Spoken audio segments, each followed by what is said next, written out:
Le projet Résilience des réfugiés maliens et communautés hôtes qui vise à assurer un bien-être alimentaire et favoriser le plein épanouissement des populations réfugiées dans la province du Séno prend fin dans quelques jours et les acteurs chargés de sa mise en œuvre sont en conclave pour faire le point de 5 années de fonctionnement. Nous irons à Bobo-Dioulasso dans les Hauts-Bassins où a eu lieu la 3e session ordinaire du Conseil régional, une session qui s'est penchée sur plusieurs points et nous aurons les détails au cours de cette édition. Voilà pour le sommet. Mesdames et messieurs, bonsoir et bienvenue à ce tour d'horizon de l'actualité nationale. C'est connu, le Burkina Faso a signé un accord cadre de coopération transfrontalière avec le Togo. L'heure est présentement à la vulgarisation de cet accord et les premiers concernés sont les populations autour des deux frontières. Elles étaient donc réunies hier à Tinkodogo pour s'imprégner des grandes articulations de la coopération. Ali Doubadini et Issa Kanana, reportage.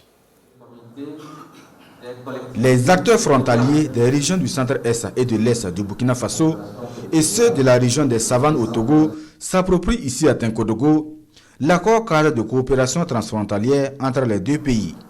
C'est un accord signé en octobre 2019 par les gouvernements burkinabés et togolais. Son objectif, promouvoir les relations de bon voisinage entre les deux pays. Des espaces frontaliers bien développés et sécurisés, je crois que ça profite à tout le pays, bien entendu. Parce que le pays est encadré par des frontières. Imaginez que partout, ce soit la mise en œuvre de l'accord cadre de coopération transfrontalière, il reste quoi encore? Le milieu va en profiter. La sécurité, l'aménagement du territoire, le sport et la culture, la libre circulation des personnes et des biens, voilà entre autres les champs d'intervention de cet accord cadre. Un accord cadre qui devrait surtout favoriser l'émergence de plusieurs projets dans l'intérêt des populations. À travers cette coopération transfrontalière, par exemple, les communes frontalières peuvent créer des groupements locaux de coopération transfrontalière et à travers lesquels elles vont élaborer des plans transfrontaliers de développement local qui pourront concerner aussi bien les investissements que les renforcements de capacités en termes de formation et de sensibilisation des populations frontalières et des acteurs frontaliers. Cet atelier conjoint de vulgarisation de l'accord cadre transfrontalier entre le Burkina Faso et le Togo est soutenu par la coopération allemande à travers la GIZ. Il s'inscrit dans le cadre du projet d'appui au programme frontière de l'Union africaine. Les acteurs de la mise en œuvre du projet Résilience des réfugiés maliens et communautés hôtes étaient en conclave ce 9 septembre à Dori. Il s'est agi pour ces acteurs de faire le bilan de 5 années de fonctionnement essentiellement basé sur la formation professionnelle et le renforcement des moyens d'existence des ménages vulnérables. Pini Dienyanou, reportage. 2091 chèvres au profit de 500 ménages des communautés hôtes et des réfugiés des Goudébou, la formation de 519 jeunes de 15 à 30 ans en entrepreneuriat, la sensibilisation de 4543 membres des groupes d'épargne et de crédit sur les habitudes alimentaires et l'état nutritionnel des femmes enceintes, des mères allaitantes et des enfants de moins de 5 ans. Voici entre autres le bilan des activités en 5 ans du projet CEUCENO, mis en œuvre par l'Association pour la gestion de l'environnement AGED. L'ensemble des acteurs ont su inventer en tout cas les solutions pour pouvoir atteindre les résultats du projet. L'évaluation faite par un cabinet externe est venue nous conforter dans les différents résultats que nous avions suivis pas à pas, et qui montre que le projet a énormément contribué à améliorer les conditions de vie des personnes que nous avons considérées comme étant les cibles privilégiées, notamment les réfugiés maliens et les familles, les ménages hôtes des 3 communes de la zone d'intervention du projet. Le projet prend fin ce 30 septembre, mais des remords se font sentir au sein des bénéficiaires et la population. On est un peu triste que le projet finisse.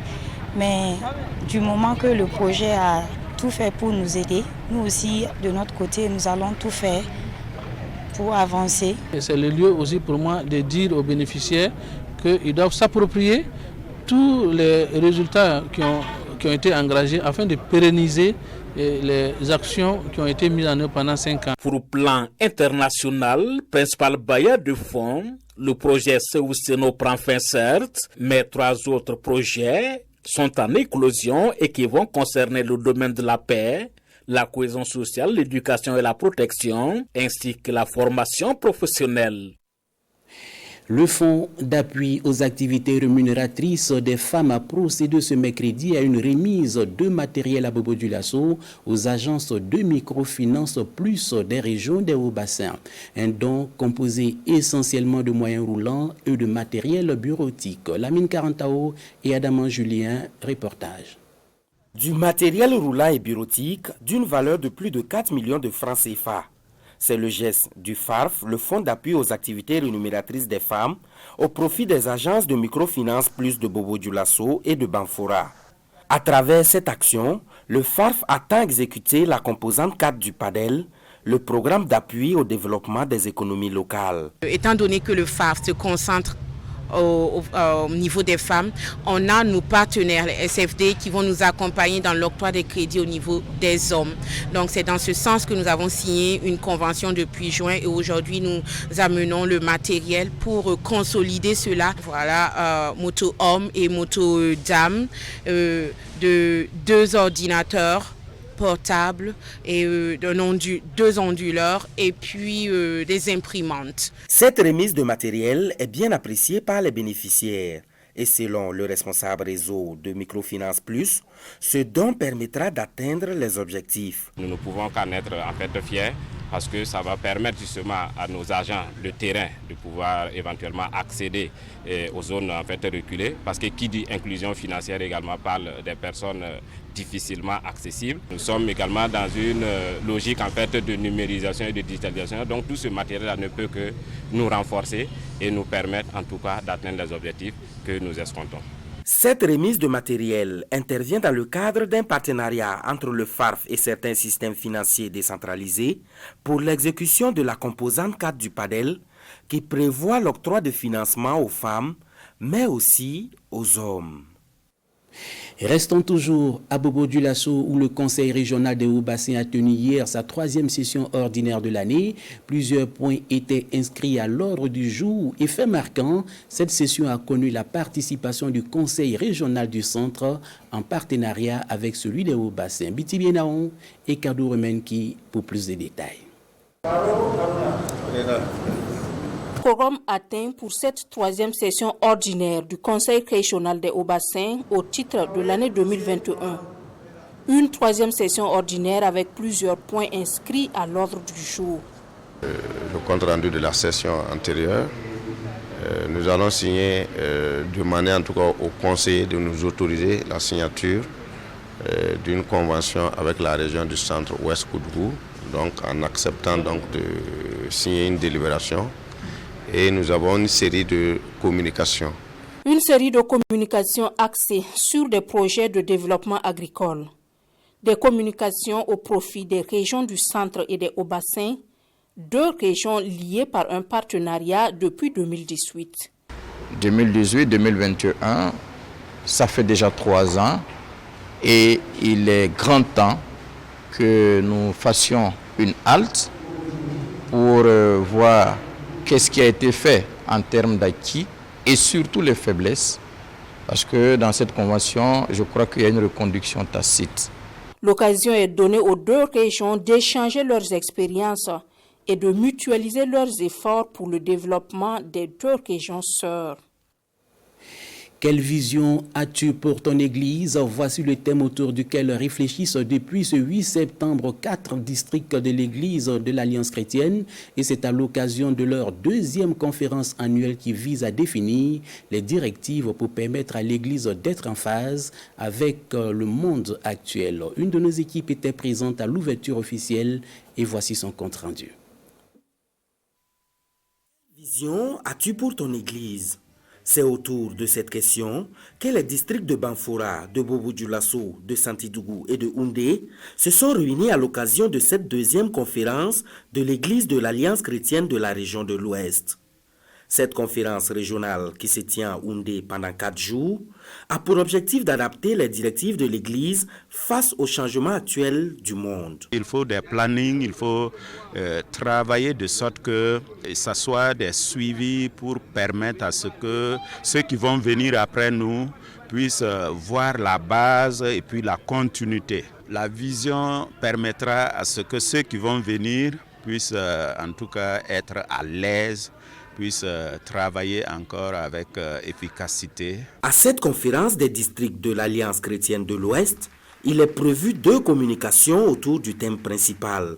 Un premier sous-thème portant sur la mission de l'Église et un second qui traite de la place du pasteur dans l'entrepreneuriat. Il y aura des témoignages également des pasteurs qui sont dans l'entrepreneuriat aujourd'hui et qui évoluent très bien, étant aussi dans le ministère. Il y a également le pasteur, n'oublie pas la mission qui t'a fait venir dans le ministère là. Lorsqu'on parle de Dieu, on ne peut pas rester sans vraiment venir au secours. Quand les hommes de Dieu sont quelque part, quand vous partez, c'est pour recevoir, en plus de ce qu'on vous a appelé, des bénédictions.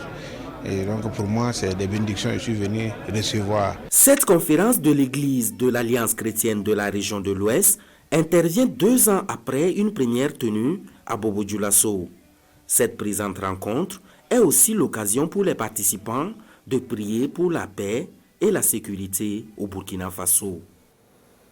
Merci à vous Mané Kayen et Adam Julien Dambélé. À présent, rendons-nous à Fada Ngourma pour vivre la finale du tournoi Maracana Fada Vac Diawaba qui s'est déroulé le 4 septembre dernier. Un tournoi qui a duré pendant 1 mois et a permis de rassembler la jeunesse de Fada Ngourma autour d'un idéal, celui de la cohésion sociale. Voici le récit d'Amadou Kaboré et Jérôme Tindano. C'est un duel entre une équipe habituée des finales, les Black Stars, et un outsider qui nourrit désormais l'ambition de créer la surprise, la famille CFA. D'entrée de jeu, les jaunes et bleus prennent le match à leur compte. C'est quasiment un jeu à sens unique. Contre toute attente, la famille CFA surprend effectivement suite à un dégagement manqué de la défense des Black Stars. 1-0. Le score reste là jusqu'à la pause. À la reprise, Ahmed Chombiano et ses coéquipiers multiplient les assauts. La famille CFA, elle, se contente de défendre son précieux but.